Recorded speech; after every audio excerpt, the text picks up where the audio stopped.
Petri Wine brings you Basil Rathbone and Nigel Bruce in the new adventures of Sherlock Holmes.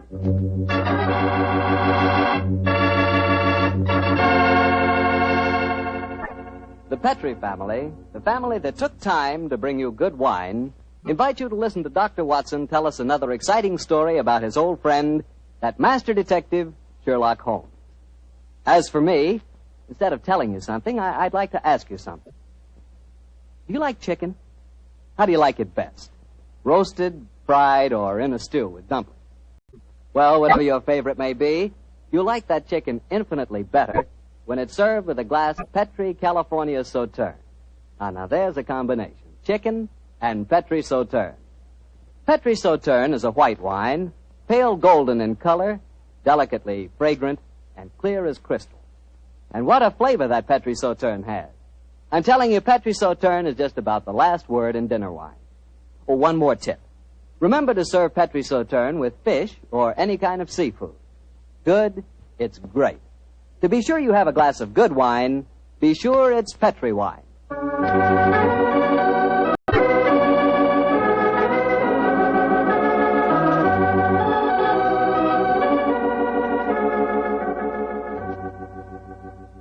And now I'm sure our good friend Dr. Watson's expecting us. Let's go in and join him. Good evening, Doctor. Good evening, Mr. Bartell. Punctual to the minute, as usual. Draw up a chair and settle down, my boy. Well, I won't settle down too far, Doctor. You have a habit of keeping me on the edge of my chair during most of your stories. Just as it should be, Mr. Bartell. I hope tonight will prove no exception, so light up your pipe and I'll get on with my story. Doctor, from the hints you gave us last week, it sounded like quite a thriller. How did it begin? On a cold winter morning in 1897, Holmes and I, our breakfast just concluded, sat on either side of a cheery fire in our Baker Street lodging. A thick fog rolled down between the line of dun-colored houses, and the opposite windows loomed like dark, shapeless blurs through the heavy yellow reef. Another London pea souper, huh, Doctor? Exactly, Mr. Bartell. Our gas was lit and shone its flickering light on the white cloth and glimmer of china, for the breakfast table had not been cleared.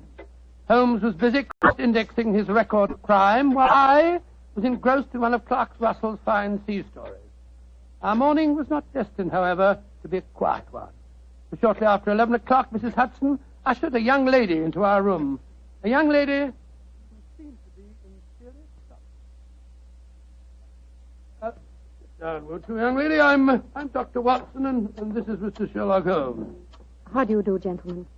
I must apologize for not giving my name to your housekeeper, but I have to be so careful. Yes, we quite understand, my dear. Of course, you're wondering who I am and what's brought me here. My own theory would be that you are Miss Harriet Irving, and that you've come to me to elicit my aid in proving that Mr. Binion did not murder your father. Holmes, what on earth are you talking about? You're absolutely correct, Mr. Holmes. But how did you know? I deduced it, Miss Irving. You're wearing very new and extremely expensive mourning, presumably for the first time, since a few basting threads are still in evidence. You wear no ring, so evidently you're not in mourning for a husband. The only man whose death the papers announced in the past few days and who left a young daughter wealthy enough to purchase such garments is Sir Edward Irving. And since the police have already made an arrest, obviously wish me to disprove the police theory and intercede for young Binion. Mr. Holmes, you're wonderful. That's just what I wanted to do. You will, won't you? Miss Irving, I've studied the newspaper reports very carefully. It would seem to me that Scotland Yard has arrested the right man. Well, I'm very sorry, but I didn't read the newspaper reports. I haven't the faintest idea what you're both talking about. Then let me bring you up to date, my dear fellow.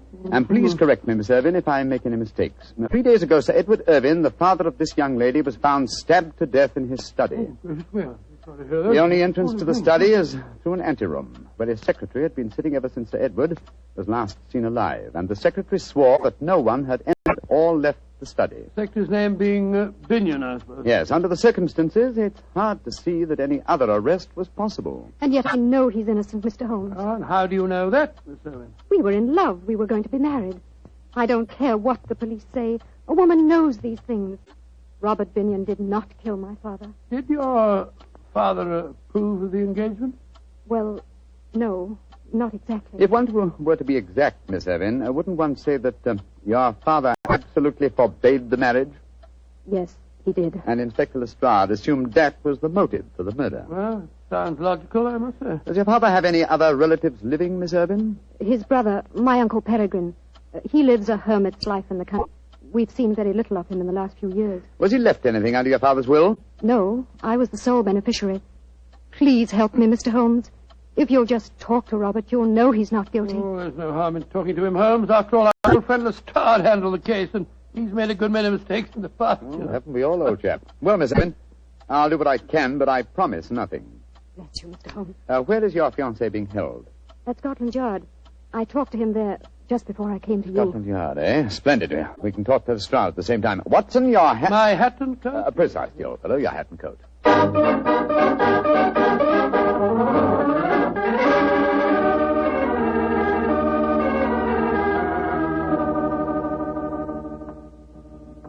So, Mr. Sherlock Holmes and Dr. Watson think they know more than the Yard, eh? Come over here to teach us our business, I suppose. Nothing of the sort, Lestrade. We came over here to make a few inquiries. I'll tell you, gentlemen, that you're wasting your time. Young Binion is guilty, whatever his young lady may say. Lestrade? Yes, Mr. Holmes? What did the autopsy prove? Well, got a report of it here on my desk, but it won't tell you nothing you don't know. Mm-hmm. Death was instantaneous, caused by some weapon like a long needle, a fine stiletto, or an ice pick, penetrating the brain at the base of the skull. And no such weapon was found in the room. Or on Mr. Binion. True, sir. But then he had the chance of disposing of it. Well, just the same, the murder weapon hasn't been found, has it? No, Doctor, but we'll find it. Don't you worry about that. I should like to talk to the prisoner, if you don't mind. Well, of course I don't mind. He's in the detention cell just down the corridors from here. Follow me, gentlemen. Has he given you any trouble, Lestrade? Trouble? If all our prisoners were as quiet as him, we wouldn't need no guards, Doctor. Nice, quiet young fellow. Hard to realize he's a murderer. A fact that still has to be proven in court, Lestrade. A fact that is going to be proved in court, Mr. Holmes. Well, here we are at this cell. You've got visitors, Binion. Very distinguished visitors. Who are you, gentlemen? My name is Holmes, Sherlock Holmes, and this is my colleague, Dr. Watson. I'm sorry to see you in this plight, Mr. Binion. Mr. Sherlock Holmes. Then Harriet did come and see you when she left you. I'm so glad. You'll get me out of this mess. I know you will. Even Mr. Sherlock Holmes can't get you out of this one, young fellow, my Mr. lad. Binion, I promised your fiancé that I'd try and help you. My obvious course is to go to Sir Edward's house and examine the room in which the tragedy occurred. But before I do that, I'd like to ask you a question or two. Ask me any question you want to, sir. It was you who discovered the body, I understand. Yes, Mr. Holmes. Please describe the circumstances. Sir Edward was in his study. I'd been working in the anteroom adjoining. At 5 o'clock, I went in to say good night to him, and I found him slumped in his chair, dead, with blood streaming down the back of his head. Of course, I sent the butler for the police at once. Could anyone have entered that room without your knowledge? No, Mr. Holmes, I never left my desk. And there was no other entrance to the room save through my office. How about the windows in Sir Edward's room? They were locked from the inside, Doctor. You don't need to worry. We examined the window ledges, not a mark. No one came in that way. What is your theory of the murder, Mr. Binion? I haven't one, Mr. Holmes. I'm completely baffled. I'm certain that no one entered that room. Yet I swear to you that I didn't stab him. So I can understand the police believing I did. Lestrade, I should like to examine the room in which Sir Edward was murdered. Well, easiest thing in the world, Mr. Holmes. I'll drive over with you if you like. His house is in Knightsbridge. Oh, you needn't bother, Lestrade. We can quite well go by ourselves. Eh? Oh, not a bit of it, Doctor. I'd like to come with you. Oh, why, Lestrade? You're convinced Mr. Binion is guilty, are you? Won't you be wasting your time? Not me. For once I know you're on the wrong side of a case, Mr. Holmes, and I want to be there and see your faces when you find it out.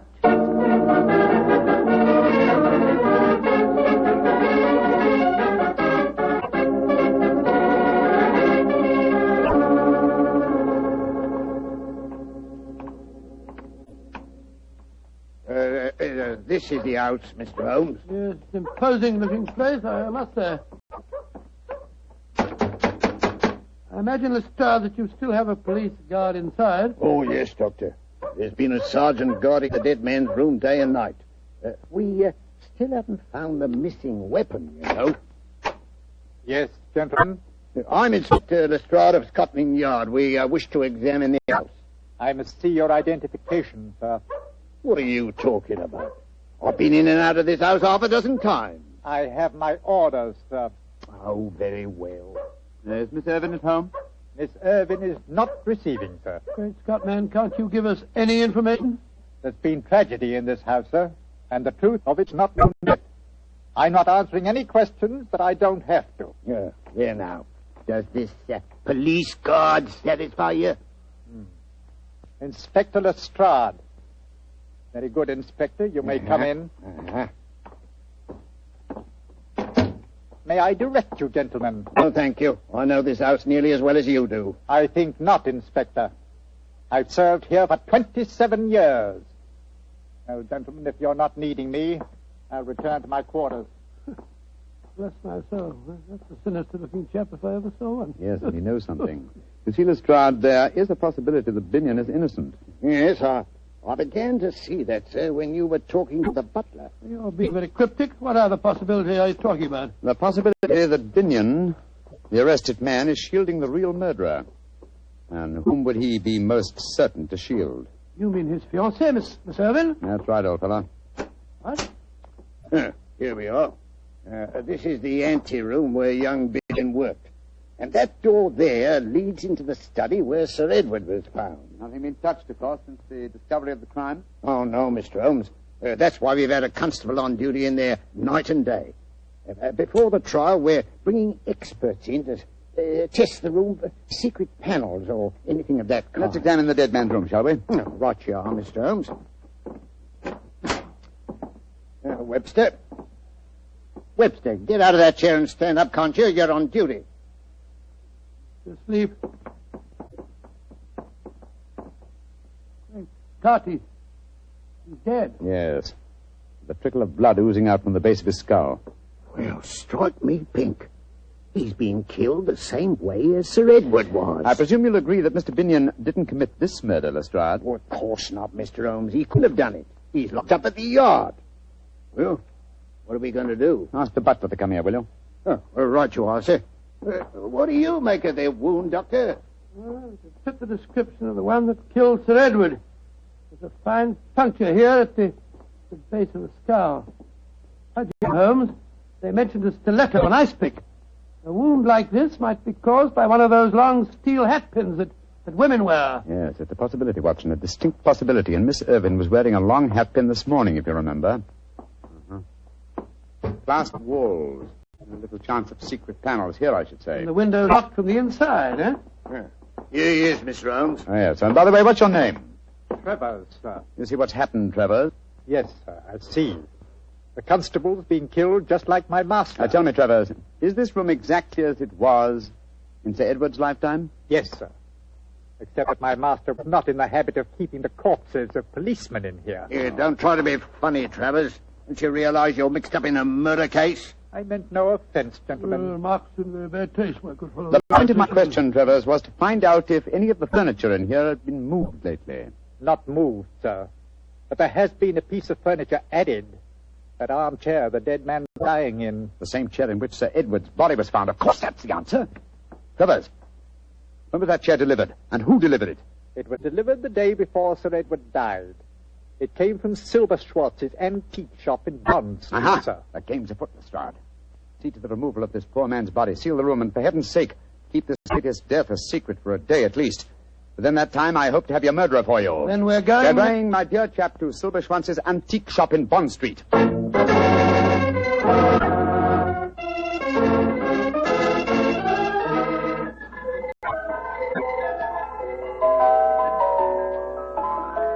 Those old music boxes are quite charming, Holmes, aren't they? Yes, but where's Mr. Silberschwanz? This is probably him. What a fine-looking old fellow. Oh, Mr. Silberschwanz. Yes, gentlemen. You are interested in musical boxes? No, sir, in chairs. Particularly in the handsomely carved chair you delivered to Sir Edward Irvin a few days ago. Ah, yeah, magnificent specimen. He's pleased with it. He was found dead in it, Mr. Silverman. And half an hour ago, someone else was found dead in it also. That chair was one of a pair, wasn't it? Yeah, but... Holy begotten Himmel. That's impossible. Please to follow me. I will show you it's not possible.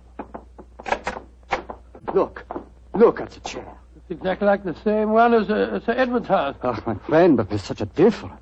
15th century Italian, isn't it? Yeah, this is one of a pair of the famous Malipiero armchairs. There are only 3 pairs in the world, my friend. Of this pair, one, the one I delivered to Sir Edward, is simply a great specimen of the carver's art. This one, its mate, looks exactly like it, does it not? Exactly. I can't see any difference myself. You would if you sat in it, old chap. Precisely. That is why I have these cords stretched from one arm of the chair to the other. If anyone were to sit in it well, sometimes nothing will happen. But sooner or later, a hand will press the hidden spring in the arm here, and death will strike. But nothing happened when you pressed the spring then, Mr. Sherlock? No, I don't understand. I do. This is the harmless chair. The lethal one was sent to Sir Edward. He sat in it, accidentally pressed the spring and drove the fatal needle into his brain. Just as that poor constable did today. Sir Edward bought both chairs, I presume? Yeah, I would not sell it separately. Then why didn't you deliver both at the same time? He was afraid of the deadly one. Huh? He asked me to keep it here until he found a safe place for it in his home. Mm-hmm. And some devil switched the arm cord from the fatal chair to the harmless one, so that you delivered death to Sir Edward. There is a subtlety in this crime worthy of the fiendish maker of the chairs himself. Silver Schwartz. Yeah, mein Herr. Didn't Malapieri die of being tricked into seating himself in one of his own chairs? Yeah, he did. Ah, poetic justice. I'm much obliged to you, Silver Schwartz. Now I think I know how to trap our killer.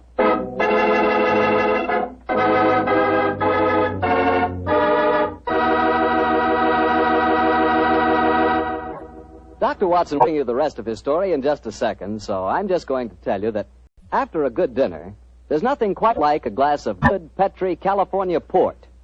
Petri port is really a wonderful wine. A deep, hearty red in color and rich and truly delicious in flavor. You know, port wine is actually America's favorite wine. Try a glass of Petri port and you'll know why. Petri port is not only fine after dinner, it's perfect whenever good friends get together. Just keep in mind the name Petri, because Petri wines are good wine. Well, Dr. Watson, this is quite a story you're telling us tonight. So you found out how the murders had been committed, but not who'd been responsible for it. That's quite right, Mr. Bartell. Holmes spent a long time cross-examining Mr. Silverschwanz, the owner of the antique store, as to who might have had the opportunity of switching the telltale cord from the fatal chair. And who did have that opportunity, Well, Doctor? Mr. Bartell, it transpires that 4 people might have been responsible. Sir Edward's daughter and his secretary, Mr. Binion, had both been in the shop with him at various times. So had the butler, Travers. The 4th suspect was Sir Edward's eccentric brother, Peregrine, who it appeared had dropped into the shop the day after the purchase had been made. With this last information, Holmes became very excited and launched into eager preparations, which ended a few hours later when we found ourselves disguised as furniture removers, driving a van along a quiet country lane near Dorking as we approached the house of Sir Edward's brother, Peregrine. There's the house, Watson. Ramshackle-looking place, isn't it? Yes, extremely so. Why are you so morose, my dear chap? You've hardly spoken a word on our drive down You never here. tell me anything. Why are we trundling off into the wilds of the country disguised as furniture removers and carrying the harmless chair with us? Surely the reason is transparent, old chap? Yes, it's just about as transparent as duff stocking full of hot tripe. Oh, my dear Watson. Surely it's obvious that we're up against an extremely cunning murderer. Now, what advantage accrues to him in using the Malapiero chair? An alibi, of course. He's nowhere near the place where the murder happened. Precisely. Apply your logic a little further. 3 of the suspects, the daughter, Mr. Binion, and Travers, the butler, live in the house and would almost certainly have been present at the time of death. Therefore, who gains most by such an alibi? Well, the brother, Peregrine. Elementary, my dear Watson. Now you see why we trundled off into the wilds of Dorking. Oh, that must be Peregrine standing up at the porch. He seems a funny-looking fellow. Oh, my lead, Watson. Good afternoon, Governor. You fellows must have come to the wrong house. You were Mr. Peregrine Irvine, ain't you, Governor? Yes? And we come to the right house. All right. Come on, Bertie, give us a hand. Right to you or our feet. What the devil are you unloading an armchair? Come on, get over there, for? Charlie. You drop it on my foot, Bertie. Look out. Easy does it. Come on, Bert. That's I got right. it, Alf. I got it. All right. Let that down easy now on the porch here. There you go. There. Give me the crickets. Ain't that a pretty chair, Governor? Bertie and me was admiring it on our way down here. Cool, blimey, in half a nice chair. But who told you to bring it here? Orders, Governor.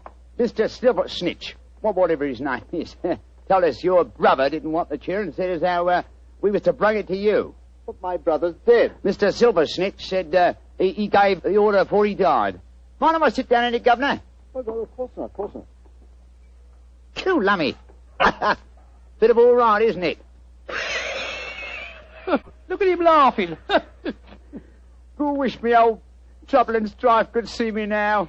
Trouble and Strife? Yeah. Trouble and Strife. That's me wife, Governor. Here, sit down yourself, sir. Come on, go on. Sit down, try it. Go on, Governor. Take the weight off your plates of meat. What barbaric jargon do you speak? What on earth are plates of meat? Plates of meat is feet, Governor. That's rhyming slang. That's right. Rhyming slang. Go on, sit down in it. Go on. Very well. There now. Ain't that comfortable? Yeah, Go on. Run your hands over the arms, Governor. Ain't that carving pretty? Ain't it just ducky? Yes, it is. But I don't want the wretched thing. There's been some mistake. So you'd better take it back to London and tell them to sell it. I don't want anything of my brother. Jumping Jehoshaphat. Can't see where you don't want to sit in a nice chair like this, Governor.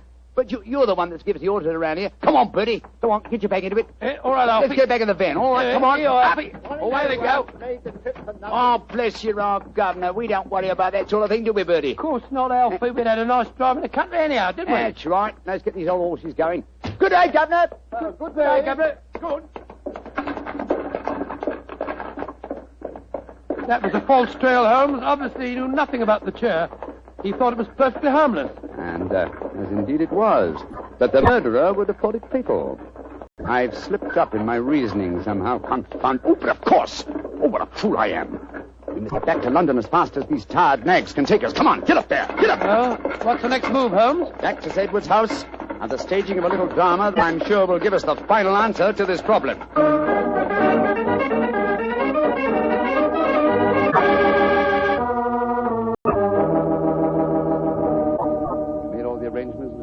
Yes, Mr. Holmes, I've got Miss Irving, young Binion, and the butler waiting outside. And no one knows we switched the chairs. Splendid. You're sure that this is the harmless chair, Holmes? Of course I am. Look here. I sit in it. So, run my hands over the arms.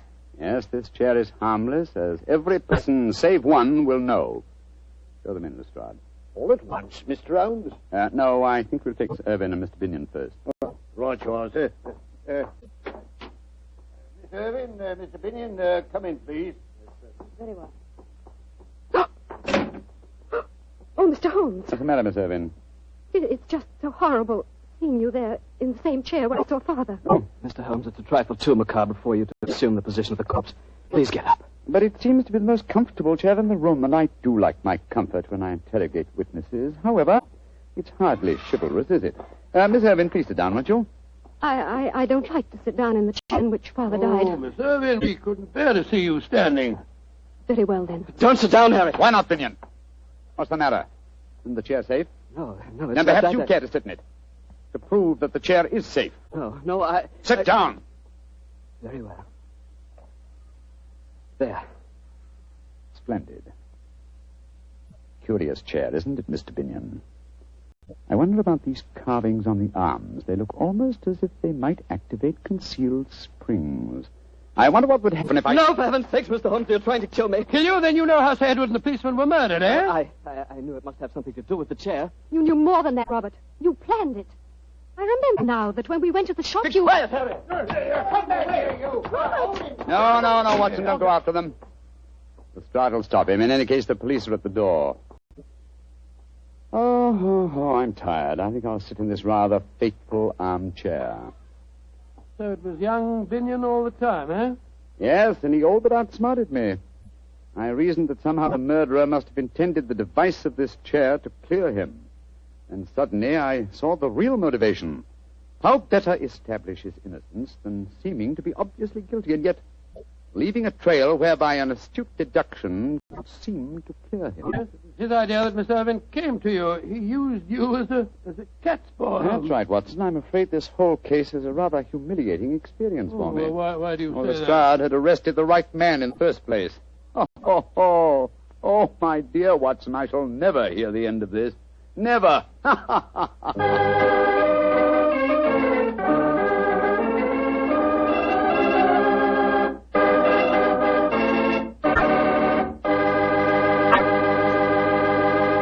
As usual, Doctor, that was a swell story. Imagine Lestrade accidentally arresting the right man. Well, he had that one coming to him. Poor fellow, he'd been outwitted by Holmes so many times he was beginning to get an inferiority complex. What about Miss Irving? How did she take it when her boyfriend Binion had proved guilty? Well, when she realized that her sweetheart had actually murdered her father, as they say in the penny thrillers, her love turned to hate. But at first, she took it pretty badly. I can imagine so. Mr. Bartell, my boy, that's one of the disadvantages of being a detective. When you bring the guilty to justice, you very often cause the innocent to suffer too. Believe me, never become a detective. Stick to being a wine expert. You calling me a wine expert? Now, wait a minute, Doctor. All I know about wine is that it either tastes good or it doesn't. And I know that Petri wine always does taste good. And I know why, too. It's because the Petri family has been making wine for generations. The art of turning luscious, sun-ripened grapes into fragrant, delicious wine is their heritage. A heritage handed down within the Petri family from father to son, from father to son. What particular type wine you prefer is, of course, a matter of your personal taste. But let me assure you of this. Whatever type wine you desire, for any occasion, you can depend on any wine that bears the Petri label. Petri took time to bring you good wine. And today, that name Petri is the proudest name in the long history of America's wine. Well, Dr. Watson, what new Sherlock Holmes adventure are you planning to tell us next week? Next week, Mr. Bartell, now let me see, next week. Next week, I'm going to tell you a strange story that took place in one of the smaller states of Middle Europe. It concerns a young prince, a most unusual concert, and a beautiful contralto who sang 2 days after we'd seen her die at the hands of the firing squad. I call the story The Haunting of Sherlock Holmes. Doctor, that's one I've got to listen to. Yes, Mr. Bartell. And everyone should also listen to what Secretary of Agriculture Anderson says about saving used kitchen fats. We've all got to keep running in every bit of used fat. Take it to your meat dealer. The shortage of fats is worse now than ever it was. And unless we help, and we all help, we'll all be faced with a serious shortage of soap. Yes, a serious shortage of paints, lubricating oils, drugs, and many other things that require fats in their manufacture. It's up to us. Keep turning in every bit of used kitchen fat. Tonight's Sherlock Holmes adventure was written by Dennis Green and Anthony Bodger and was suggested by an incident in Sir Arthur Conan Doyle's story, The Musgrove Ritual. Music is by Dean Faltz. Mr. Rathbone appears through the courtesy of Metro-Goldwyn-Mayer, and Mr. Bruce through the courtesy of Universal Pictures, where they are now starring in the Sherlock Holmes series.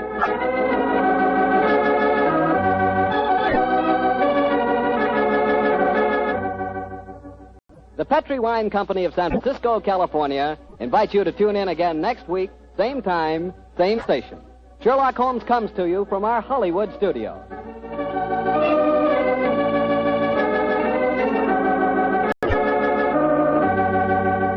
This is Harry Bartell saying good night for the Petri family. For a solid hour of exciting mystery dramas, listen every Monday on most of these same stations at 8 o'clock to Michael Shayne, followed immediately by Sherlock Holmes. This is the Mutual Broadcasting System.